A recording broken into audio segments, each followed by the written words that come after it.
खबरों की शुरुआत बड़ी खबर के साथ, और बड़ी खबर आ रही है दिल्ली से।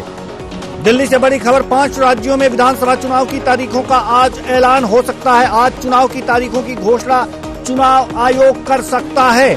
मध्य प्रदेश, छत्तीसगढ़, राजस्थान में विधानसभा चुनाव होंगे। तेलंगाना और मिजोरम में भी विधानसभा चुनाव होंगे। आज दोपहर 12 बजे चुनाव आयोग करेगा प्रेस कॉन्फ्रेंस।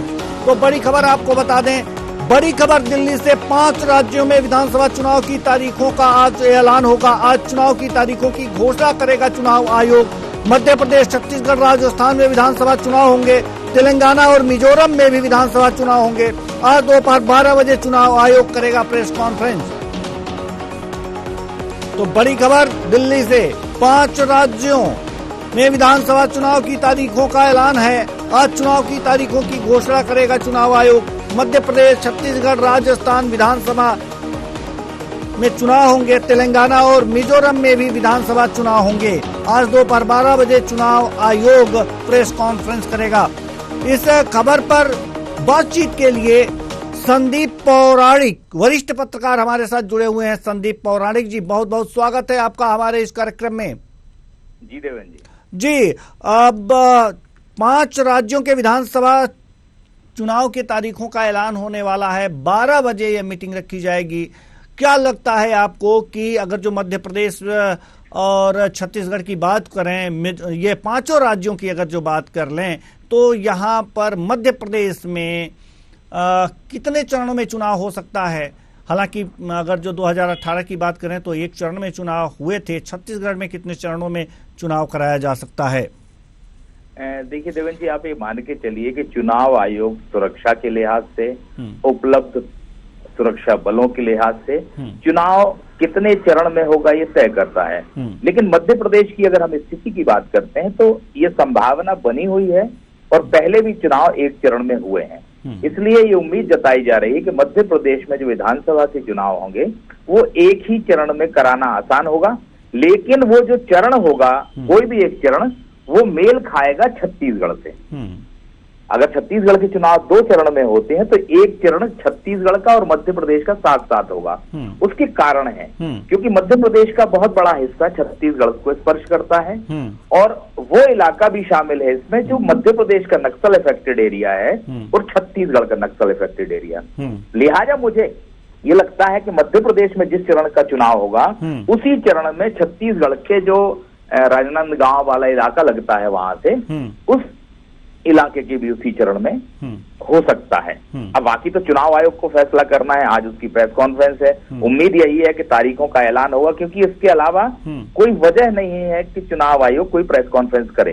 इसलिए ये कहा जा सकता है कि आज चुनाव आयोग तारीखों का ऐलान करेगा, और मध्य प्रदेश में 1 चरण में तो छत्तीसगढ़ में 2 चरण में चुनाव होने की संभावना मुझे नजर आ रही है।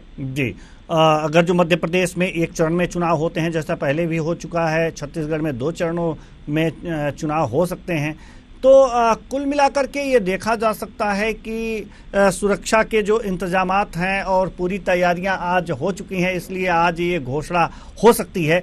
लेकिन सवाल यहाँ पर यह है कि जैसे ही चुनाव के तारीखों का ऐलान होगा, वहाँ स्थितियाँ ये होंगी कि कुछ नए काम नहीं किए जा सकते, विकास के काम। तो ऐसे कौन कौन सी जो विकास के कार्य हैं या कौन कौन से कार्य हैं जिन पर चुनाव की तारीखों का ऐलान होने के साथ ही ये चीजें जो हैं उस पर ब्रेक लग जाएंगी?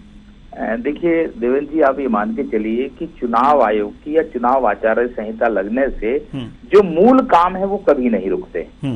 सरकार की घोषणाएं रुक जाती हैं। सरकार किसी नए योजना को ना तो लॉन्च कर सकती है और ना ही मतदाताओं को प्रभावित करने कोई फैसला कर सकती है, क्योंकि अब सत्ता पूरी तरह सरकार के हाथ में नहीं, प्रशासन के हाथ में आ जाती है, और चुनाव आयोग की उस पर नजर होती है। उदाहरण के तौर पर हम बात करें, जैसे लाडली बहना योजना चल रही है मध्य प्रदेश में, इसकी अब आप राशि नहीं बढ़ा सकते।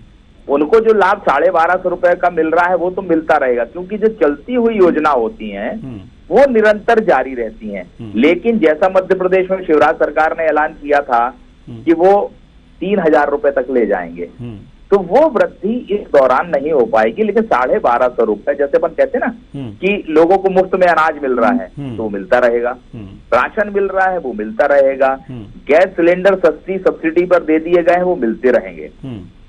कोई नया प्रावधान चुनाव के दौरान या आचार संहिता लगने के बाद राजनीतिक दल नहीं कर सकता है। और वही है, जो योजनाएं चल रही हैं, विकास की योजनाएं चल रही हैं, वो रुकेंगी नहीं, लेकिन नई योजना कोई सरकार घोषित नहीं कर सकती है। हाँ, अगर कोई ऐसी इमरजेंसी की स्थिति आती है कि कहीं कोई पुल टूट गया है, पुल बनना है, तो घोषणा नहीं होगी, लेकिन काम तो होंगे ना। जी बिल्कुल। तो मेरा जो अपना मानना है या जो अनुभव है वो ये कहता है कि नई घोषणाएं नहीं होगी, जो चल रहा है वो यथावत चलता रहेगा। जी, एक सवाल और आपसे हम करना चाहेंगे कि जो घोषणाएं कल या अभी चुनाव की तारीखों का ऐलान अभी नहीं हुआ है और उससे 1 घंटे पहले जो घोषणाएं हो जाएंगी, क्या उस पे भी काम चलता रहेगा? देखिए, 2 चीजें हैं, घोषणा के साथ उसकी अधिसूचना, 2 चीजें अलग अलग चीजें हैं। जी। अधिसूचना अगर जारी हो जाएगी उस काम की, तो फिर चुनाव आयोग की आचार संहिता लगने से पहले की प्रक्रिया है वो, फिर चुनाव आयोग के पाले में पूरी गेंद चली जाएगी। वो स्वविवेक के आधार पर, परिस्थितियों के आधार पर, क्या ये सिर्फ चुनावी लाभ लेने के लिए की गई है, इसका आकलन करेगा। और मुझे लगता है फिर उसमें फैसला चुनाव आयोग ले सकता है। लेकिन अगर अधिसूचना जारी हो जाती है, फैसला हो जाता है, तो मुझे नहीं लगता कि चुनाव आयोग इस तरह का कोई करेगा। जो जनहित का फैसला होगा और प्रक्रिया में आ जाएगा और उसे चुनाव आयोग रोकेगा या पलटेगा। जी, बहुत बहुत धन्यवाद इस तमाम जानकारी के लिए संदीप पुराणिक जी। तो ये थे वरिष्ठ पत्रकार संदीप पुराणिक जी, जो चुनाव आयोग के तारीखों के ऐलान से पहले किन किन चीजों पर रोक लगेगी और कितने चरणों में मतदान हो सकते हैं, इस पर तमाम विस्तार से और सरल भाषा में इन्होंने समझाया।